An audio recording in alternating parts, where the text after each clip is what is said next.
Hi, my name is Danny Kritzberg. Most of you guys know me, some of you might not. Uh, but we're on our 20-year anniversary memorial of losing one of a very special person to me and many others. And on this 20-year memorial, Jamie's sister and a few others have put together a benefit and an auction and fundraiser to raise awareness for mental health, suicide awareness, suicide prevention. Obviously, these are very big topics, but they're not taboo. So today I'm going to share a little bit about Jamie, how it affected me, and the life I live now. I remember I thought Jamie was really cool. I was like 14 and I thought he was so cool. And I remember one day I called him up out of the blue and he barely knew me. And I rollerbladed from my house, which was like 5 miles away, to Old Cottage Grove to hang out with him. We became fast friends. You know Jamie, he was very likable, lovable, and this kind of person that made an impression on you right away. I'm in the Old Cottage Grove Cemetery. As you can see, I'm sitting right next to Jamie. And the reason I'm here, there's a couple reasons I'm here. One, it's where Jamie's buried. Two, I'm surrounded by about 10 to 15 other people, many closest to me as Jamie, that have lost their lives young. Even my nephew is a few feet away from me. It's always nice for me to think that Jamie's always looked after my nephew. My nephew passed, but yeah, I can tell a funny story about Jamie, and I just thought about this on the way here because of the way I came in.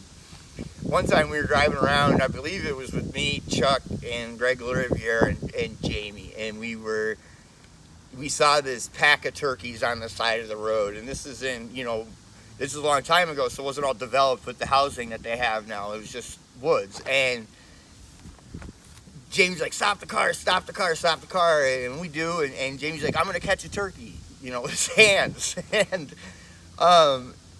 Jamie chased the turkeys into the woods. The turkeys would come out and Jamie'd be in the woods, and then back and forth. And the look of dumbfoundedness and perplexity on Jamie's face as he was coming in and out, was one of those moments that you just never forget. And the laughter that it created with us in the car, and this was before phones and cameras and all that stuff. I'm sure this day and age something like that would have went viral. Jamie taught me how to ski. And so as much as this is for, the awareness part of mental illness and mental health and suicide awareness, it's also an opportunity to talk about how awesome Jamie was and what he brought to the world.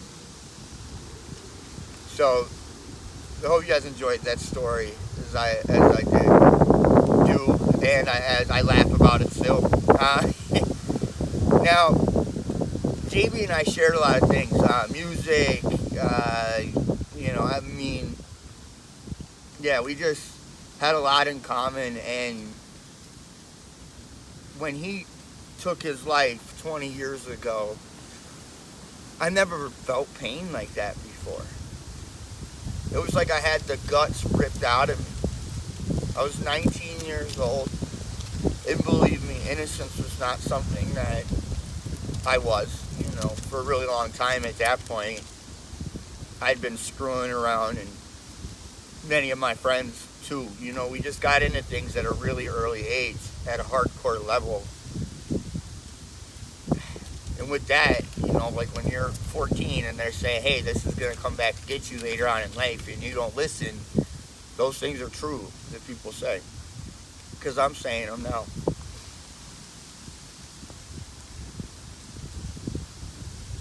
I stopped at Jamie's house the night he killed himself. Um, if you remember, Jamie won some money at the casino. Lucky horseshoe up his ass. He wins 15 grand at the casino, buys an awesome car. Still love that car. But if you knew Jamie, then you knew he was concerned about the money, the taxes on what he won. And, Jamie would play out these scenarios like the feds were going to come in, special ops for like $1,000 in taxes. And we'd always tell him to relax and not worry about it. And it's not like what happened is an isolated incident with Jamie. There was an event that happened with Brian Lusk not long before. That most of you guys know about. But even at 19, and even with everything that was laid out, like, Jamie trying to take his life the first time, and, but when he comes back, it's all back to normal. So that night that I saw Jamie last, I wanted him to come with me, smoke a blunt. I said, come on, man, let's go. And the last words he said to me, I'm in a hole I can't get out of. I'm in a hole I can't get out of. And the next morning, those words would have more weight on me for the longest amount of time than I think anything in this world. I got a call from Chuck, 8 o'clock in the morning, November 14th. At work, I worked at Rainbow in the deli, and I heard the worst news that I had ever heard in my life.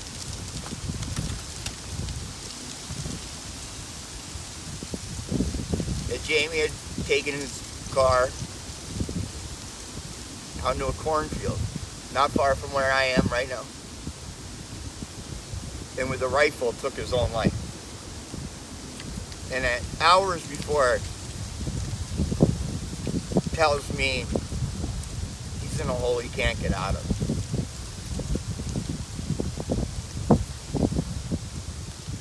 Things like that created PTSD in my life. And for a long time, I felt like I could have done something, or I should have understood what he was really trying to say. And then afterwards, I really look into what he was saying, as he was saying something to me for help. And it took me a really long time to accept the fact that there was nothing that I could, done, said, anything to change the outcome of what happened. But when you lose as many friends as I have, and I'm surrounded by them here, this is like a sacred burial ground for me. It was also Jamie's backyard to play in when we were growing up, and that's the other reason why I wanted to be here. But death is real.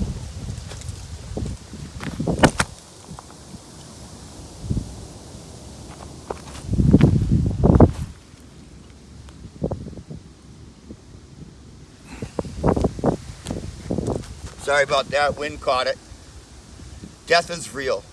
Finality is real. Now, mental health awareness and suicide awareness are two things that are very dear to me. And on a personal level, I've had to do a lot of work in order to have the life that I do, which I'm blessed to have. I'm grateful. It's Veterans Day, but I'm a veteran of a different type of war, and I'm surrounded right now by the casualties of that war. And that war is mental health being taboo, and not enough resources for addicts. So whatever this could do, if it does anything to help, then I'm with it. Because no more should people have to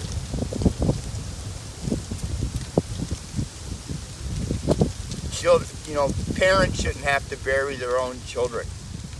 Not for things like this.